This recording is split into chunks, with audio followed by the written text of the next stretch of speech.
Tomorrow night I plan to tell you about an unusual experience I had while flying my own plane. I was hijacked by the devil. But tonight, because quite a few have asked me to do so, I thought we could spend this evening touring Russia, the Soviet Union. I had the privilege of spending 2 weeks. And the longer I stayed in that country, the more thankful I was that I live in a country where I have and can enjoy freedom. The preparations for our trip through Russia started about 4 years before we actually went into the country. I use the term Russia because that is the one that we commonly use. However, when you get to Russia, don't use the word. It is not Russia. Russia passed off the map in 1917, 1918. When you're in Russia, you talk about the Soviet Union. So let's forget Russia and make plans to go through the Soviet Union. The pastor of our largest church in the Soviet Union is Pastor Alex Parasay. His wife is the main translator who translates any material from English into the Russian language. She has been working at that for about 11 or 12 years. That is her full-time job. Nadia is her name, her first name. Nadia Parasay is an unusual lady with some very unusual ideas. She speaks English fluently and has been translating many of the Spirit of Prophecy books which have to be smuggled into the country for her to translate.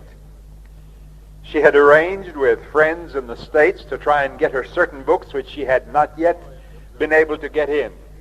These friends of hers had tried on 3 different occasions. They had mailed these books, which never arrived. On other occasions, they tried to send them in. They were confiscated at the border. So these 4 books, which she wanted so badly to translate into the Russian language and also into the Ukrainian language, just seemed to be blocked. She could not get them. Then our mutual friend in the States decided to try using us, who were working in a socialistic country, the country of Tanzania, and use us perhaps with a final attempt to getting these books into the Soviet Union. So the books were sent to us. My wife wrapped them very carefully and with many Tanzanian stamps around there, all over the parcel, many more than normally you would put on. We mailed them to the Soviet Union, and within about 2 months we got a reply from Nadia herself. She had received the books and was very grateful that she had them. From then on, we were sending books in at least twice a year, and my wife and Mrs. Parasay became very good friends by correspondence. Then when we went to the Vienna General Conference, we met Pastor Parasay, who was one of the delegates to the General Conference in Vienna. When we met him, he just seemed to treat us as long-lost friends. He said, "For 4 years now, I have known you, but this is the first time I've had to visit you." Before we got to Europe, in fact, we had made arrangements of application forms filled out requesting a visa for the Soviet Union.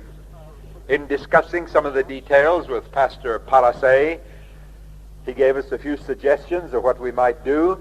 But as we applied for these visas to go through the Soviet Union, you also had to submit a detailed itinerary of what you wanted to visit, where you wanted to go, how long you planned to stay, and all the details.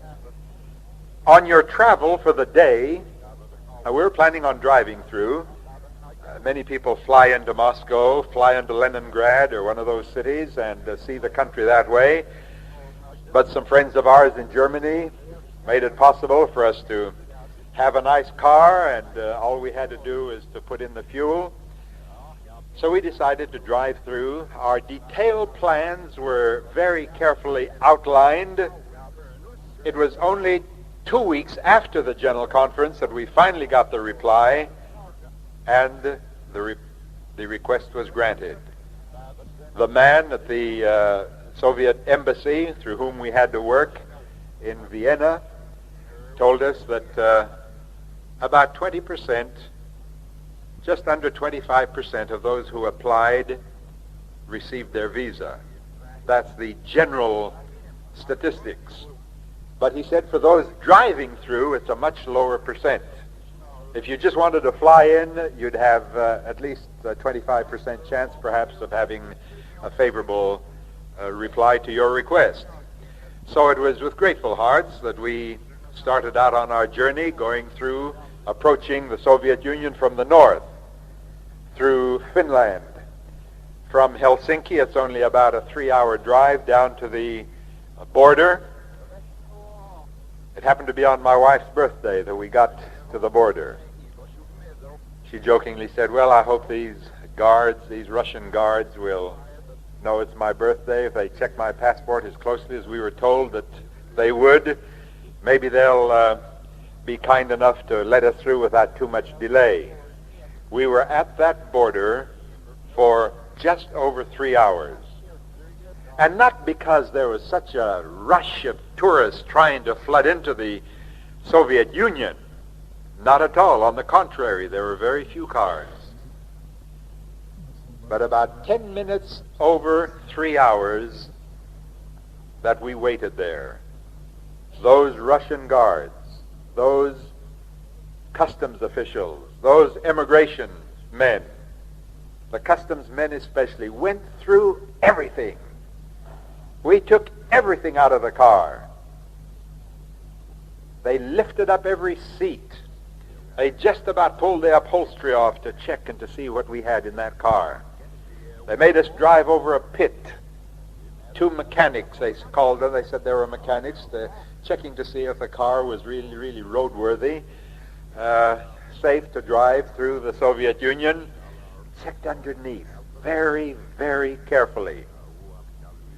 As they went through my suitcase, they came to my Bible. I had been told that there might be problems there. I had to spend, finally, through the lower grade of the customs officers, 45 minutes, and then finally I requested permission, the privilege of seeing the head customs official at that border,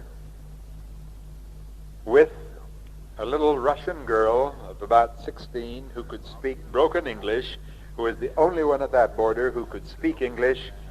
Finally, I was able to persuade the chief of the customs that I was a minister, that this Bible was mine by the use of it, by the marking, by the age on it. He could see that it had been well used. But he said, here is a little note. You take this note at your exit point down in the south. If you do not present this note, and you do not present your Bible, you could be detained indefinitely by the Soviet Union officials. Well, I didn't need all of that warning, of course. But it was a real battle. One of the 3 hours that we were held up there was to try and clear my Bible through that border. And I was told subsequently that it was the guidance of the Lord that got me through there with the Bible. I didn't realize it would be quite that rough.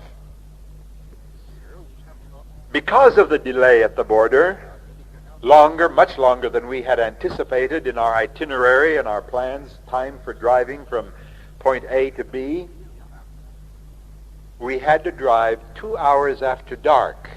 Now, we had been warned, get to your destination before dark. They do not like any vehicles on the road after dark. And if the vehicles have to be on the road after dark, you must not drive with your bright lights, only your parking lights. Well, that night before we came to the guest entertainment quarters, whatever you want to call them, we had to drive for nearly 2 hours, very slowly, over very bad roads with only the parking lights. The accommodations, as I say, were very austere. And one thing I might just mention as added interest, at that place and at every place we slept for 15 nights, in some of what they considered in Moscow some of the most elaborate of hotels, there was a continual reminder of inefficient, antiquated sewerage systems. In a country so highly developed in technology, it amazed us to think that that continual stench would be present. At the little hotel where we spent the night, it was almost overpowering. It was difficult. We went into a little dormitory, a room of 8 beds, where the family was allowed to sleep because there were not too many tourists. Tourists, by tourists I mean most of the tourists in the Soviet Union are citizens of that nation, coming from different points of that large country. Very few that come in and drive through the country from outside of the nation. So, because the tourist trade was pretty low, we were allowed that whole section of the hotel, a large dormitory room with 8 beds. We were allowed to have that as a family without having to bunk with any others. The next day we drove on through Leningrad, spent some time in Leningrad. The main thing that impressed us in Leningrad was the show of buildings, impressive buildings, beautiful buildings, but only of veneer, most of them. Some of them were genuine all the way through, but in talking to the guide, I almost had to bribe one of them, and I'll tell you a little later on what currency we used for bribing. But I finally got permission to drive down a little alley behind one of these huge 34 or 35 story buildings. But down this little passage, down this little alley, you could really see what an old wreck of a building it was. Window panes, nearly every one of them broken, as far up as you could see. But in front, a beautiful facade, veneer. Then we got to Moscow. Spent nearly 3 days in Moscow. It was in Moscow that I discovered the value of chewing gum. It sounds ridiculous. The guide that was given to us, a young man that could speak English very well, the first day he was going to show us around various points of interest in Moscow. He came to one of their famous museums. Personally, I'm not overly thrilled with the idea of going through museums, but he was the one that outlined the interest points and the points that were considered historically very valuable in Moscow. So to the museum was where we headed, the first item on the agenda of that day. The young guide, as we got there, he said, "My, there are more people here than I anticipated." He estimated 2,000 lined up there waiting to get into this museum. I looked at it, I would have said more than 2,000. There must have been 8 lines. I counted 6 or 7, and I think there were 2 others behind, he told me later on. Long lines. Fortunately, the whole parking lot was taken up with people, not with cars, because there are not too many cars in the country. So the place that he said we could park in was, I think there were 3 other cars, 4 altogether, but filled up with these thousands of tourists waiting to get in. As we drove into the parking lot and stopped, I said to the guide, "But is it really that interesting? Do you think we can get in? We'll have to wait here perhaps 2 or 3 hours to get in." "Well, sir," he said, noticing a packet of chewing gum that one of our boys had left on the dashboard of the car, he said, "Please, sir, could you give me just 1 piece of chewing gum?" if you give me one little piece of the 5 pieces in a packet of Wrigley's chewing gum, if you give me one piece of chewing gum, I happen to know the director of the museum. I'll take this piece of chewing gum to the director, and he'll let you go in right at first, right in front. Chewing gum. To the director of one of the most famous museums in Moscow. Surely, I said, take the whole packet if that'll make us get in. The boys happened to have a little a nice little supply of chewing gum, which came in very, very handy. But we only discovered it the first day we went through Moscow. Sure enough, with one stick of chewing gum, our guide went in there, and in about 2 minutes he was back with his face all beaming. Come on, we'll go right to the front. And we went right to the front with perhaps 2,000, 2,500 who had lined up there since crack of dawn to get in because of a little piece of chewing gum. Talking about chewing gum, someone told me just since I've been here at Helderberg that they read in the newspaper recently that one of these chewing gum companies has just been given permission to manufacture chewing gum in Moscow. Well, I think we won't get along so good if we ever get through Moscow again the second time. We found that as we pull up to a service station, young men, young women, not just kids, not just children, young men of 17, 18, 20, young ladies of the same age would see this car with a foreign license plate driving up to be serviced. And they'd literally come running, and the only English word they knew was chewing gum. They'd come running up to you with their hands full of little trinkets, little badges of Lenin, with the Soviet Union flag, buckles, belt buckles, various other things, and they'd hold their hands full of these little trinkets, and they'd hand them out to you. And my second son is quite a businessman. His major is business administration, and he really made hay while the sun was shining. He got a whole bag full of interesting trinkets, including nice souvenirs, a beautiful belt buckle. In fact, he got 5 or 6 of them. Finally, when our supply of chewing gum started running out, and we didn't think it would, but my older son was doing so much business that he ran out of chewing gum, or began to, then you know what he actually did, and it was accepted. He would break a piece of chewing gum into 4 pieces. And with a quarter of a piece of chewing gum, he continued his bartering. Well, Moscow is an interesting town, but really I have absolutely no desire to go back the second time. You have the feeling everywhere you go, in the camp, in the streets, in the museum, down in Red Square, beside the Kremlin, wherever you go, you're being watched. And you just have that uneasy feeling. I asked my guide after we got to know him, I think it was the 2nd or 3rd day, I said, are there people that are checking us? Well, you come from America, don't forget, he said. You have American passports. That was his only answer. Fortunately, we were driving a car that was using diesel, not petrol.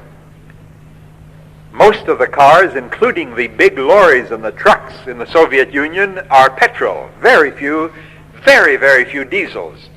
You drive up to a service station, there'll be rows and rows of cars. We counted at one 62 cars waiting to be serviced, waiting to get their petrol.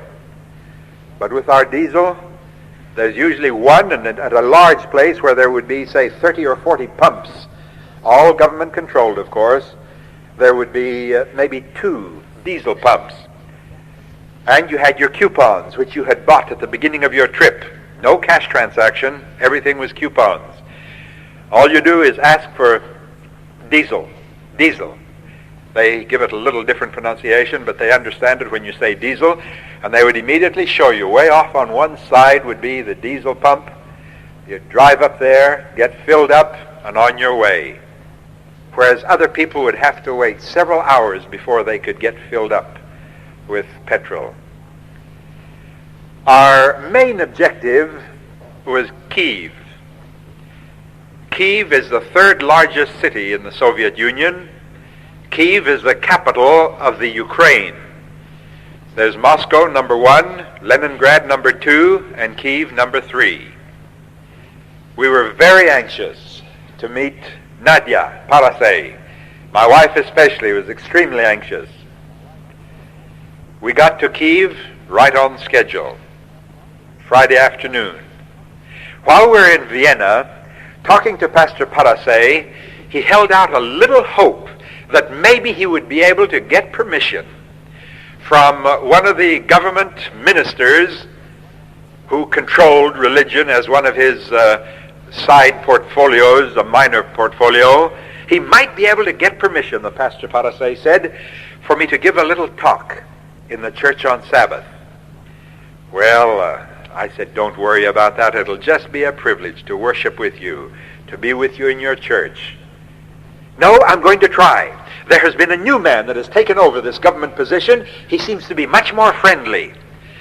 I'm going to try, and maybe, just possibly, he'll give me permission to let you take the service. Well, Elder Karsich, who had been to the Soviet Union on a number of occasions, when he heard that we had applied for our visa at the General Conference, he said to me, he said, well, Leonard, he said, don't plan on giving any sermons there. In fact, I'd advise you definitely not to, because it's just not done.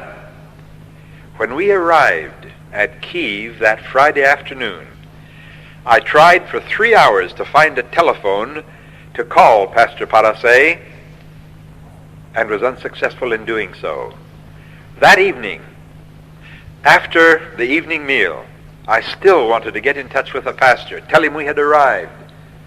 Finally, just before they closed the gates at 10 o'clock and everybody must be in, we were able to find a telephone, and I contacted the pastor. Pastor Parasei said to me, oh, Pastor Robinson, just yesterday morning I got written permission for you to take the service tomorrow morning in our church. What a privilege.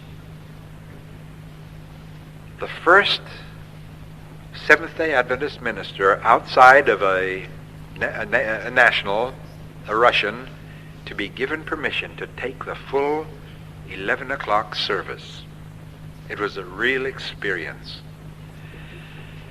That little shed, and that's all it was, that had been given to the Adventists to share, to take on Sabbath, shared on Sunday by the Baptists, was a converted barn. Just a shed. The membership in our Kiev church is just on 700. It is the largest church that we have. I was happily surprised to find that they are allowed to attend church in the designated places where the government has given them a certain place. This old farm building, owned by the government of course, had been very crudely adapted to be a church. There certainly were no more than 500, if I remember correctly, 520 seats, seating for about 520. But that day, there were over 700 present. I have had church services in the north, in more primitive countries, where little African boys and girls were crowding at the window, some standing and sitting in the passages, some sitting around up here in front. But I've never taken a service where the church was crowded as it was that day in Kiev. The windows, from standing outside looking in, there were only 3 windows on this side and 3 windows on this side. Those windows, they actually got benches or drums. I saw by one window where there were 3 layers of people right up to the top of the window, standing on drums. The church was, of course I could never compare it to this beautiful building, but basically it had seating similar to what we have here, with the middle bank and the 2 side banks and the 2 passages down the middle. Those passages were packed tight as a person can stand with his hands at his side. Not only for the church service, for Sabbath school. And not young people, boys and girls standing up, some old men and old women standing in the passages, eager, desperately eager to hear the Word of God. There they stood in the Sabbath school. I was asked to give a 15-minute mission talk, which I did with Nadia Palasay translating for me. And then again at 11 o'clock I took the service. As we were meeting in the anteroom, Pastor Palasay just said, "Now remember, Pastor, to my knowledge there are 3 paid informers attending the church service today." I said, "That doesn't really bother me. In Tanzania we got used to that 7 years ago." But his counsel was, preach the gospel, which of course I had learned is the only thing we as ministers are allowed to preach. It didn't really bother me, though, to have those 3 paid informers. But as we went through that church service, those same dear old ladies and old gentlemen, I can remember a couple standing about halfway down the passage on my right. Right up here in front were 2 other old ladies that had been standing there from the time we had come into church that morning for Sabbath school. Those same dear old ladies were standing. The same old couple back there from 9:30 until after 12 o'clock noon, standing in that same place. Had they given it up, they wouldn't have gotten a place at all. So eagerly devouring the message. It made me feel so embarrassed. Some of them had come by taxi. Pastor Palasay said they had come for as far as 55 kilometers to come to church and then to stand all morning.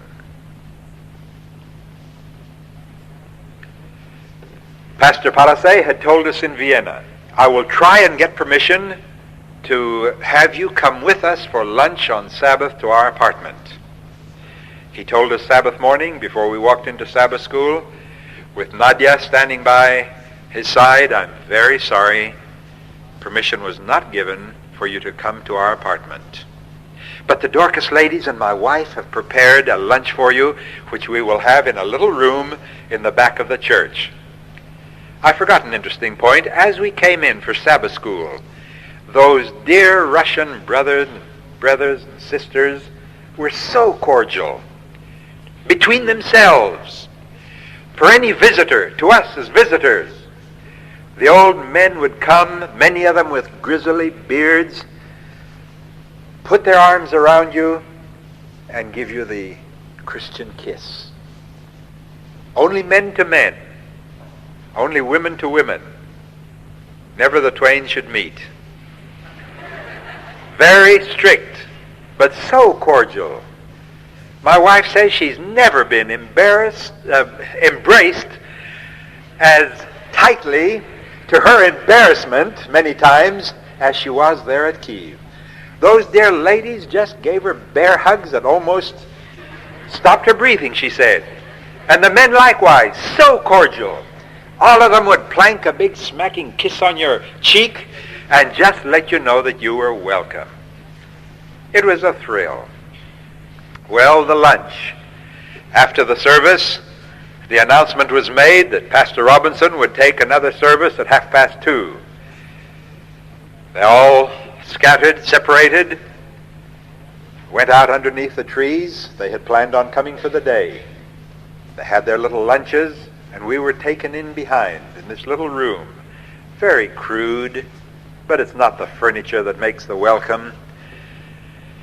It's the people, and how cordial these dear folks were. Of course, we were in the Ukraine. Any of you that have a recipe book on Russian or Ukrainian, you know one of the main dishes, borscht, a soup, a vegetable soup. They served this borscht. It was a meal in itself, a huge plate, bigger than a serving plate, with all sorts of vegetables, and then in the middle of this big platter of soup, a lovely big dumpling. That's the borscht. But that was just the beginning of tribulation. The meal, the courses that kept coming on, we finally petered out so that all we could do was sampling those delicious things that these dear ladies had prepared for this special occasion. And then when we finished that, then there were at least 5 or 6 different desserts, plus fruit. Ice-cold watermelon, I remember. Now, I commented on the ice-cold. I turned to one of the pastors who could speak a little English. I said, do you always have this ice-cold? No, he said, this is the first time I've had watermelon ice-cold. A special favor, a special treat. In that room, around that table, were 22 of us. Of those 22, including the church elders, the head deacons, the deaconesses, the leader of the Dorcas, there were 6 ordained ministers from different parts. Pastor Palasset had sent in and brought in the companies and the districts. Out of these 6 pastors, 4 of them had served prison sentences for preaching the gospel. And this one sitting beside me told me in broken English the reasons why he had been put in jail. This one had been in prison 3 times, and the offense for the last time was attending a prayer meeting with 5 other Adventists in the home of one of the brethren in his town. Well, I thought that the meeting would be over by 3:30, having begun at 2:30. But then when I finished, then they asked questions. So many questions, so anxious to hear what was happening, how the Lord's work was progressing in the part of Africa where I'd been serving. The questions went on until 5 o'clock. And at 6:30, we were due back in our camp. Then at 5 o'clock, the pastor came to me and he said, we're having a wedding tonight.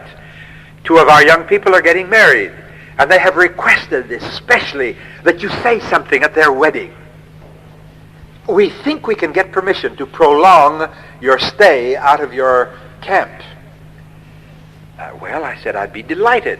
Do you think we can get permission? Yes, he said, I'll try and find a taxi. Now listen to this. A congregation of 700, not one of those families or individuals owned a personal car. They all came to church by taxi, by bus, by tram, by train. So he said, I think we can find a relative of one of our church members who presented himself in about a minute. His cousin runs a taxi service, and we think we can find him and have him take you over. We'll go over there. This young man and I will go with you, and we will try and intercede for you to the authorities over there at the camp so that you can come and have a few hours with us this evening. Kiev is a large city. The camp was 35 kilometers from the church, right across the far side to the west of the town. The church was to the east. We finally found the taxi, drove over there. We finally found the head of the camp. He was very doubtful as to whether time could be extended. They requested him, please call. Make the necessary telephone call. Well, 2 or 3 telephones weren't working. Finally, we went into a room right at the back where he found a telephone that was working. He called the chief of police of Kiev. He let the pastor talk to him on the telephone. Finally, the pastor, quoting the name of the man that had given me, the high government official that had given written permission for me to be in that church that day, finally the chief of police said, yes, we can extend your visit. He said, let me speak to the director of the camp. The director of the camp was given instructions. He turned to me in very broken English. How many hours you want? I said, till 12 o'clock tonight, please. He put on my pass, 12 o'clock. We went back to the church. It was a very simple wedding, but a very interesting one. Very simple. I spoke for about 10 minutes, Nadia Parase translating, and I was the last one to speak. I was told that as soon as I finished speaking, I would be the first one to congratulate the bride and the groom. Well, poor, stupid, blundering, foolish American. I do what we do in our country. I kiss the bride. You know, that just about brought down the roof of that old shack of a church. At first they were shocked, and then they were surprised, and they broke out laughing. And I turned to the pastor. I said, "What have I done? Don't you do that in this country?" "Oh, no, Pastor. You must never kiss the bride." Well, the milk had been spilled. But they understood. Their loving nature, they forgave. But I surely blundered into that one. I should have asked beforehand, but it all came on. We came back late from the other side of town, from getting the extension until midnight. Well, the party went on. The wedding was just a short one, not more than 20 minutes. Very simple. Then the congratulations took quite a while. Then the giving of the gifts, simple little gifts that were given. So by 11 o'clock we left the church, having arrived there that morning at about 9. It was a full day, but you know, dear friends, it made me appreciate it. What a contrast. Do we appreciate the liberty that we enjoy? We left Kiev. We drove on down to Odessa, a very interesting city on the shores of the Black Sea, right down in the south. A real tourist attraction. They come from the far north of the Soviet Union to the balmy weather, the Mediterranean climate that they have on the Black Sea. That was one of the resorts that really resembled some of these Western countries. And I'm surprised that there were some of the luxuries that we saw there. Some of these terrible capitalistic tendencies of enjoying oneself. There were a few of them at Odessa. It was really interesting to see. Driving down from Kiev to Odessa, it was also interesting to see that these Russian women, who are not allowed to do any private selling, trading, lots of apples in the Ukraine, beautiful apples, still not as good as these I've enjoyed here while I've been here at Helderberg. A different variety of apple, but all of the apples belong to the government. Only those that have been stung and that have fallen down to the bottom of the tree, those the women are allowed to gather. Sometimes half of the apple will be cut out, the worm and all of his nest and all of the rotten part will be cut out, and they sit beside the road selling half apples. And many apples so full of worms that you feel you've really wasted your ruble on them. That we stopped 2 or 3 times to pick up apples, driving through the countryside. The homes are so monotonous. Everything just the same. Only 3 variety of houses. Village after village, town after town. As you drive through, there are the houses with 2 windows in front. There are the houses with 3 windows in front, and there are the houses with 4 windows in front. Only the 3 variety of houses. When we got down into the southern Ukraine, down near Odessa, only then did we see a break in the monotony.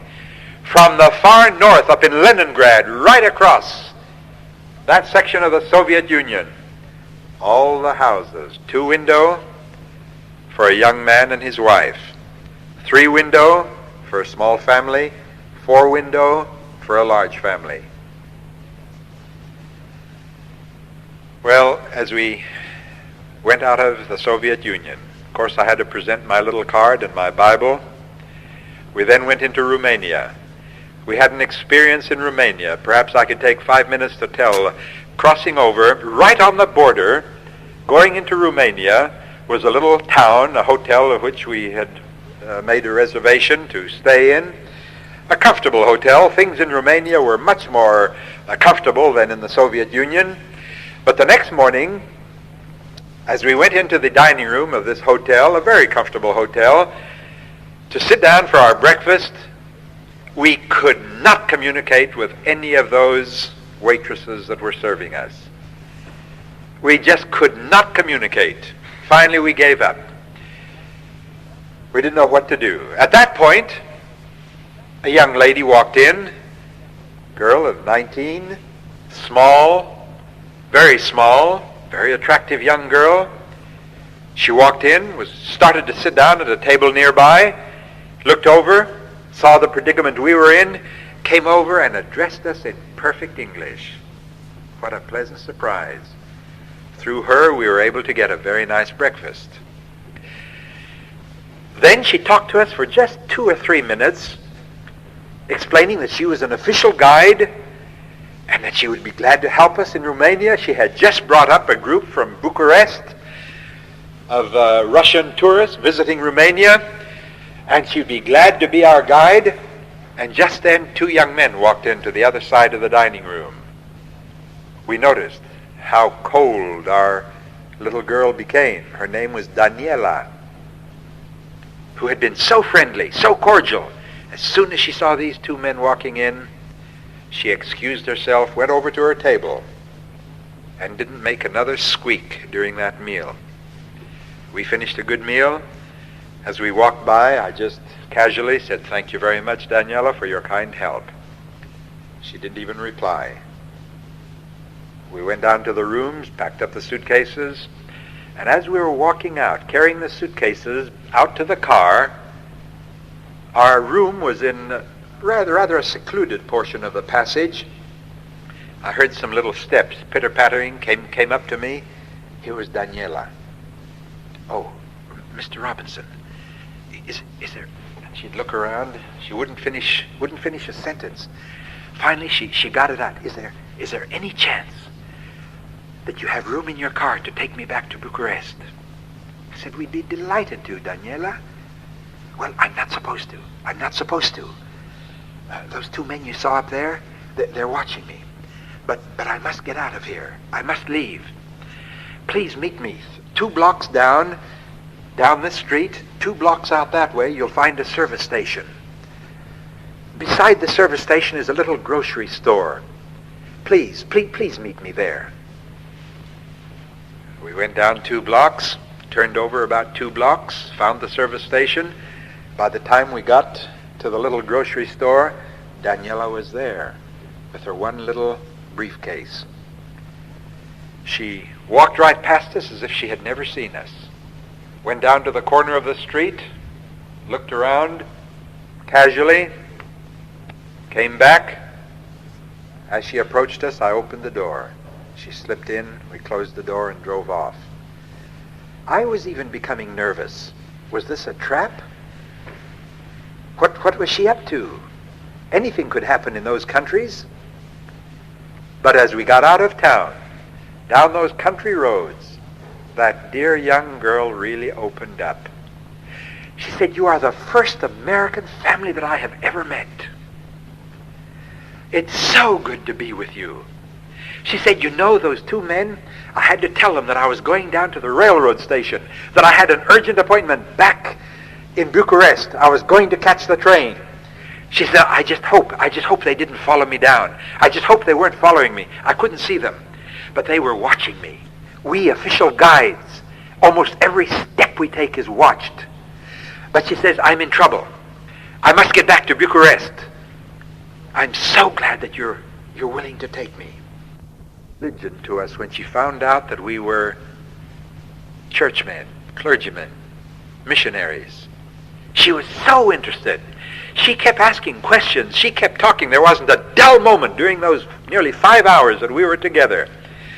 Then she said, "When you get to Bucharest, would you like a typical Romanian meal?" She says, "I know the director, the manager of one of the best restaurants in Bucharest. He's a good friend of mine. It's a very nice restaurant. 2 months ago, when Mr. Edward Kennedy was in Bucharest, I arranged to take him to a certain table. Will you allow me to arrange and let me take you to that table, a very distinguished table in this outstanding restaurant in Bucharest? Well, then that afternoon, she took us over to the amusement park. Let the boys enjoy themselves for a little while. Showed us around. Here last month when we heard about that terrible earthquake in Bucharest, I just wondered what happened to our little friend Daniela. Before we left, we had the privilege of praying with that girl who had never heard a prayer before. The first time she had heard a prayer offered was when I prayed. She gave us her address. She begged us to write to her. She said she would answer if at all possible. She gave a roundabout address, not a direct address, a very roundabout address. My wife has written 4 times. We have never had a reply. We don't know what happened. But dear friends, let's daily thank the Lord for the religious liberty that you and I enjoy.